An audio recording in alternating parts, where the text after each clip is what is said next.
Hey guys, me again with another YouTube video. And today we're going to be taking a look at what has got to be one of the sexiest guns I have ever built. This is, and I will admit this, a rebuild of a previous model where I've just taken and fixed some of the proportions and some of the different features to make it a lot more accurate of the real life version. But I will tell you that it looks fantastic and that I really do like this model. So today we're going to be taking a look at the Heckler & Koch, Coach, however you want to pronounce it, MP7 Mark II, which is my rebuild version that looks fantastic. This is the LDD to Polyvoid rendering. I ran this one in a nice smoky gray finish, and let me tell you, I am really proud to have done that finish because it looks fantastic. And as you can see already that there's a little bit of extra space out to the front of the weapon. The back of the weapon hasn't changed that much, but the front definitely has. And I did add a really cool looking octagonal suppressor, and that's one of the really neat features. So today we're going to be taking a look at this weapon and all of its glory. So we're going to go ahead and open this up in LDD and hope that it does not take that long to build or to open in LDD, I should say.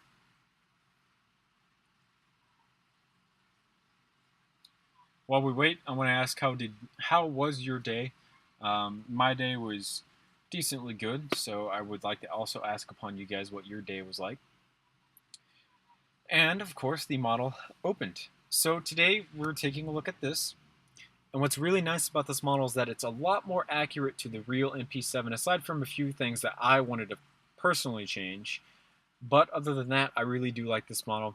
And we are going to be taking a look at the back of the weapon, and we're going to work our way forward to the muzzle like we genuinely do.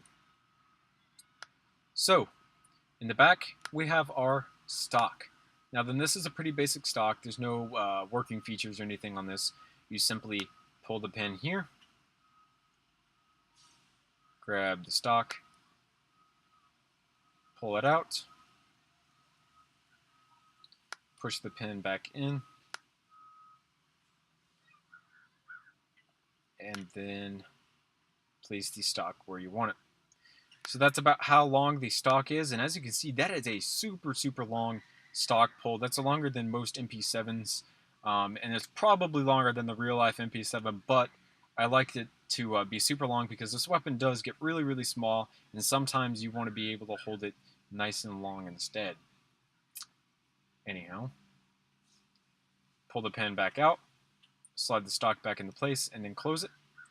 And as you can see, the stock sits in the receiver here and here, and then is covered over by this side panel here. There's a place to put a pin on this side if you want to adjust it from this side instead, but for now it's on this side. Also on this side is a sling attachment there and a sling attachment there. Up here we have our charging handle, like so, which is connected to your shell ejection port down here, so it opens up properly like it should. We have, of course, our ambidextrous fire selector, so safe, semi-auto, full auto. Safe, semi-auto, full auto. Curved like it should be. In front of that, we have our bolt catch, which is that lever and that lever. Our working trigger, curved like it's supposed to be.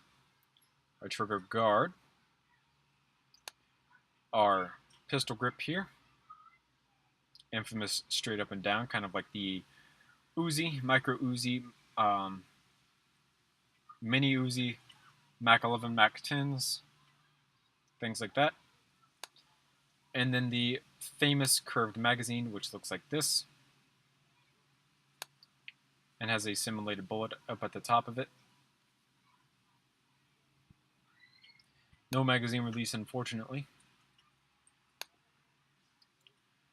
And then moving on even further, we have a rail system on this side, rail system on this side, nice and long for any type of flashlight or laser sight that you want to point or put on it, I should say.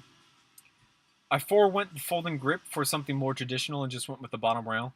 If I'm going to put a grip on a gun, I want it to be the grip that I like the most. So for this one, it'd be, of course, an angled foregrip design like the Peacekeepers. But I went ahead and left that off and kind of left it open because it looks a lot better open.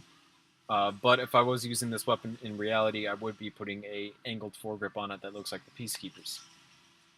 This here is to prevent your hand from flying up in front of the muzzle. Up top, usually the MP7 only has two little holes here, these two. But I didn't like how there was two holes there and then there was no more holes. So I went ahead and put more holes, a total of 5, right throughout the receiver, and it honestly looks pretty good.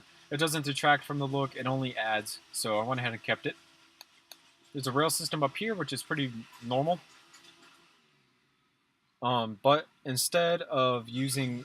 Alright, look, for one, I'm going to apologize for background noise, because this is some bullshit. I'm going to put up the windows. Give me a second, guys.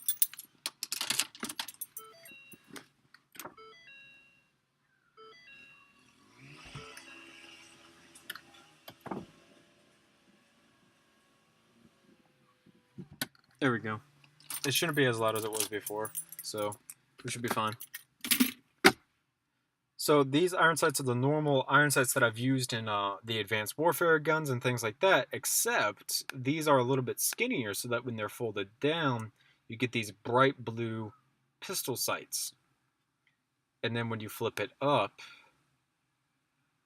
you have the normal rifle sights, which look like so. So that's something that I wanted to do that was really interesting and unique. These pistol sights look a lot cooler, and I definitely like the ability to switch over to those rifle sights in times of those needs. So let's go over some of the changes that I've already that I made when I was building this model. For one, the entire upper receiver from about here on was added on. So about 8 studs worth of material was added on to the front. I went through and added in these holes. My old MP7 did not have iron sights, so I definitely added some iron sights. The stock, instead of stopping here, has now gone throughout the entire receiver so that it more accurately matches the normal MP7. The rail systems were increased. The bolt catch was added. The foregrip here that folds up and down has been removed. And then I did some angle changes here in the front. And then I did some major changes here. So the barrel stayed the same, but I did add this really, really awesome looking suppressor. It's octagonal, which means it has 8 sides. 1, 2, 3, 4. 1, 2, 3, 4. 4 plus 4 is 8. Down in the end, you can see it's black on the inside so that you can have the simulated where the bullet comes out the muzzle. MP7s are definitely really, really quiet when you use them like this. So I wanted to add a suppressor, and to be fair, I just needed a little bit more gray down here on the muzzle, and this was definitely the way to go because it looks fantastic like this. The other change that I made is that the gas adjustment tool is no longer inside of the receiver. If you've ever taken a look at an MP7, there's a hole right above the barrel. You stick a little tool down in there and you twist it to adjust the gas. So if you're running high brass, you would obviously lower the gas setting so that you don't like blow apart the pistons and stuff. But if you're running like a lower FPS cartridge, you're gonna increase your gas settings so the gun can cycle properly. I went ahead and removed the fact that you have to use a tool, and I just added a little knob here that you could turn with your fingers. And that pretty much sums up the H&K MP7 Mark II. I really love the gray smoke camo or paint job that I did on this one. It definitely looks a lot better than my other one, and I'm super, super happy that I was able to build this. I definitely, if I ever get to parts, this is probably one of the ones that I'm going to build before all of my other ones. I would go ahead and build it now because I do have the parts to do it, but the only thing that I'm certain I'm lacking is the pieces that go right atop here. and those are kind of really big in the whole shape of the weapon itself, so it's not like I can just skip over those. So that's pretty much it for this video, guys. Thank you so much for watching. Remember to comment, rate, and subscribe if you guys want to see more videos like this one. If you want to see this model and more, don't be afraid to check out my website at bluejaythemeister.weebly.com. Sometimes weapons go up there before you guys can even see them on my YouTube channel. You never know what might be coming out. I know I've had on there for about a week now the new model that I built. It's a shotgun, and it's a really cool shotgun at that. So if you guys want to check that out, just go ahead and look at my website. That's pretty much it. So I'll see you guys later in another YouTube video. See you later.